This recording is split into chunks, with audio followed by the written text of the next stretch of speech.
say the National House of Chiefs. Say unima. And so when you don't know, it is not. Enya can form one of my chiefs. Enya can form one of your chiefs. You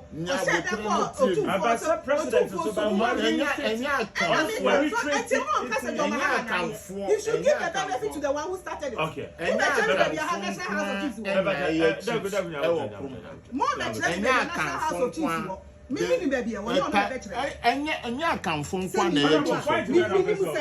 Look at how you speak it. I understand it better than you. Look at how you said it. Meaning, campaign because he doesn't have any responsibility whatever happens. Because it is the same that now don't know that etu mamprusi hinin everywhere. Asem no kokot. Oye ko election who sa kofanaba. The same person you are praising here. Who caused this problem? NPP should shut up. Go and look at your balance sheet. And look at your figures. Go and correct the figures before you come and talk. NPP Communicator be a fan Ellen meeting meter ewo NIT FM. So na say they were discussing about the conflict koso ewo Bawku. Emma Ellen mu say send you will be a blame no say one on the cause of the fight ewo Bawku. Infa blame no Emma John Domani Mahama. We ensema Ellen eba bonte bekan because Ellen mu say some time ago John Domani Mahama eko Bawku eko sided with one tribe enoji eye another tribe emaye enunti na nde entokwa ekoso nti entokwa ekoso a infa blame no Emma John Domani Mahama. Na ebusuam this particular communicator me kana say friend Ellen no one NPP other communicator be a friend Jennifer Queen suba nyina ye peminim so mo ko show so anasa mo kwa koye eye discussing bi a ye mo win so no mo se we tough no ye mo dio untimi hu because omo mfa ho se wonyine si no wo mo mfa ho se ye mampanyin omo mfa ho se we ye bema o me disrespect o se suban we na mo tifie pa na ebusuam kununum ebre because disrespect no e too much or can some way or disrespect John Domani Mahama e wo show no so and a former NDC NPP e wo show no so what you say and some Ellen o can sebi it doesn't make sense. I don't know be catch Ghana for say the cause of the fight no John Domani Mahama say upobi a blame no any the cause of the fight I ever blame no e man na don koku forward we and some former MP no e kan ono so kire mu a wo kire mu say nyoma na don koku forward a year no before election no and no na the conflict no e buy we don't waste my time no yenti nkire mu a former MP no e de buy ahasi e malikbasintale TV so bo mo subscribe share no be nya video ni bi enhwe Nanado na this friend in last year. Ntimi oye no man panyin si wagye atu no boa no nye John Mahama na let's start. Nye una oti ase se aka chan se mu de ma frem nti. Na me say emfa me she John Mahama Nanado in the starting sa process just like oye dabo. Enye John Mahama na ye. John Mahama go create problems. And all cause no two for some say the National House of Chiefs say unima. And so when you don't know, it is not. Enya can form one of my chiefs. Enya can form one of your chiefs. You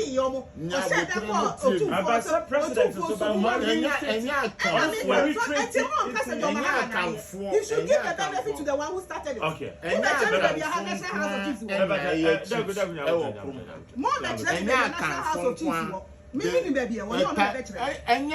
can form one Look at how you speak it. I understand it better than you. Look at how you said it.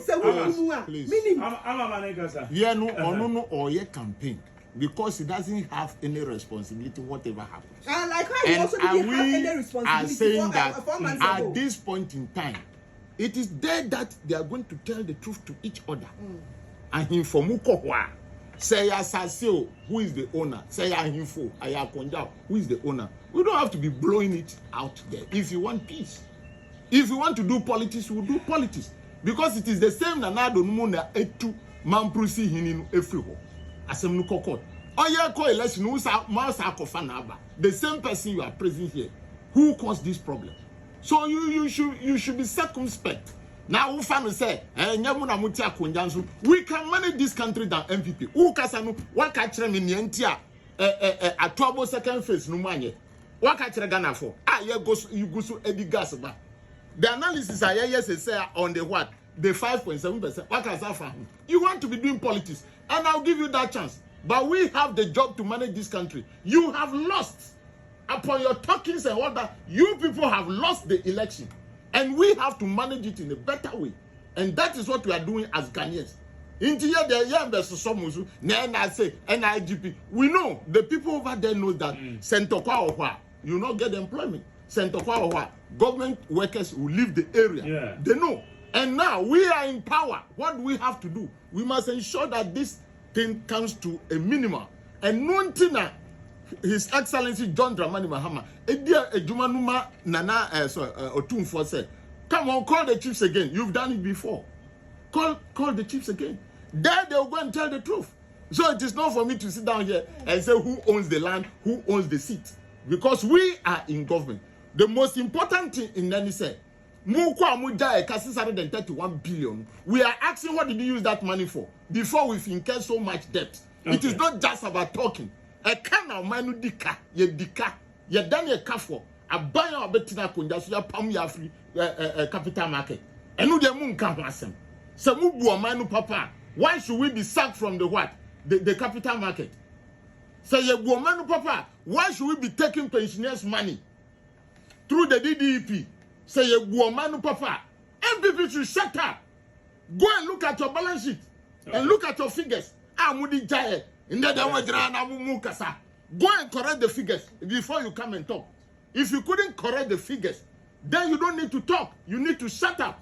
Because enunti na obi a brand mo brabo mama born into enunti na your brand. Why should you go and import pylons and then they'll send it to the factory under your watch? Under your watch. You are in charge.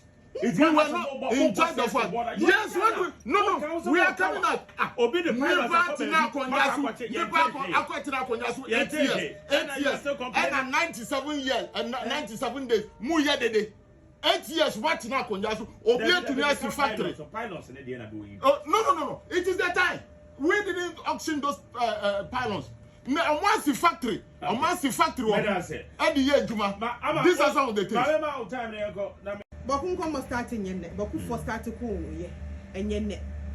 Kusasi for no man prusi for so no tokom. Enyenne mate say bro more than 70 80 years. Ndokwa ni nyina ye akonwa ho asa. E chieftaincy issue. We si me na me free ha. We si nya wo na free ha. E na omu gire mu a na omu come baby. Over the years e wo ho. Woni me ama na nse de ya peja ye hu ne ye ni. Number 1. Yeah, quite election last year. And now you start to say, Bawku asama nanka ye chieftaincy issue na fe de be in politics. And now you jijire mu elidi ye NDC ni John Mahama. I didn't na make asa.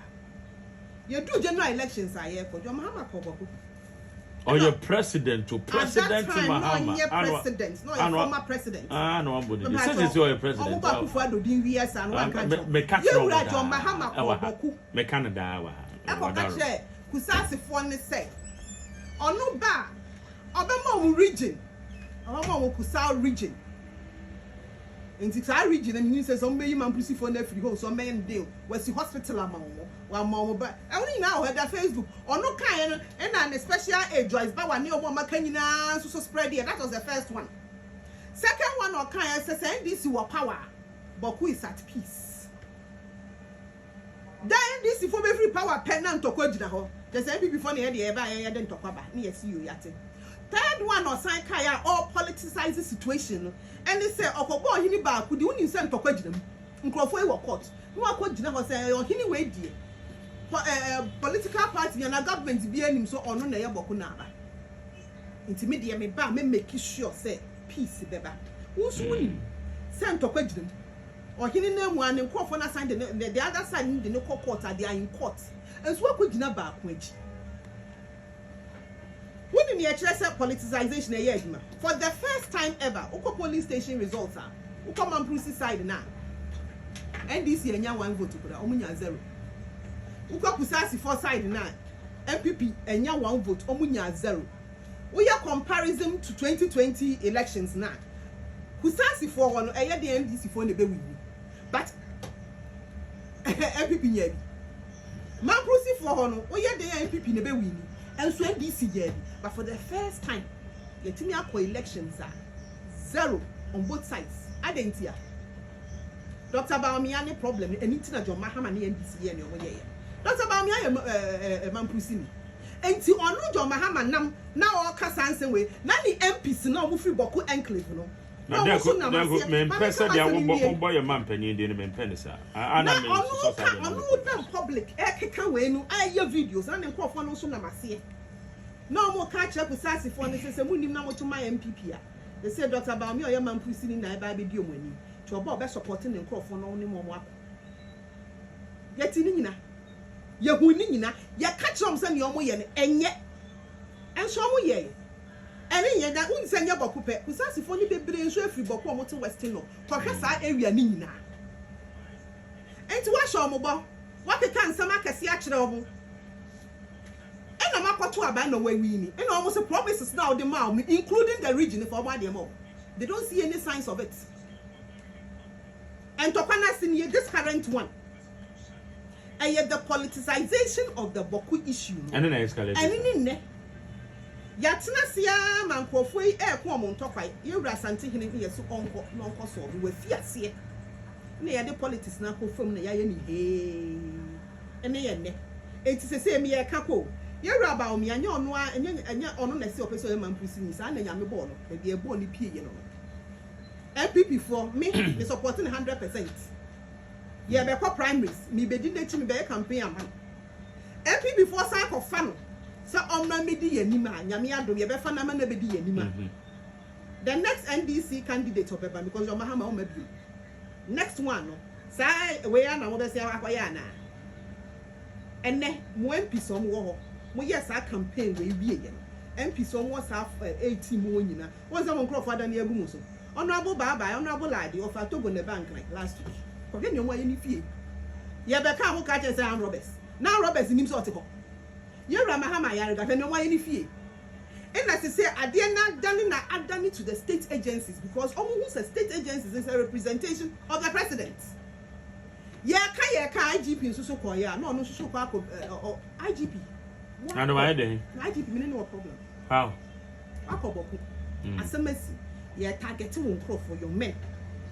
Corner cause of a problem, I was in free use. What could you not? Sabi when you have been I read no one from Obabashia, Omucratio, Omukran second, Omukran Contima in the Beshiao. Okayaka is a Munyan Topan and Amimam with money. In this current state, Mantian woman, almost on crop of paid my. Who's our con one, so muadia, IGP car, almost I born to you. And yes, I am what vehicle, and Sempa.